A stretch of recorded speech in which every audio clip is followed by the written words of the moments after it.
হিংসা কৰিয়া ভগৱানকেইটাই মোৰ হাঁহ পোৱালি 9টা আছিলে। দেখিছেনে বাৰু কেনেকৈ মাৰি পেলালে নিগনি গাঁতত, নিগনি খুৱাই।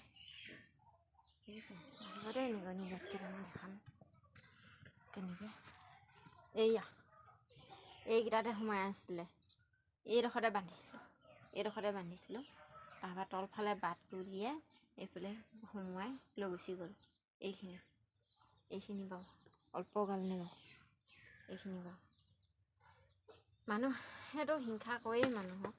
এয়া নিগনিও হিংসা কৰিব লাগিলে আৰু ভগৱানেও হিংসা কৰে।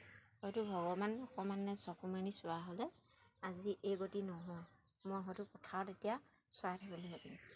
ইমান হিংসা কৰিয়া ভগৱান আৰু ইমান হিংসা কৰিয়া নিগনি। ভগৱানক প্ৰাৰ্থনা কৰি থকাতকৈ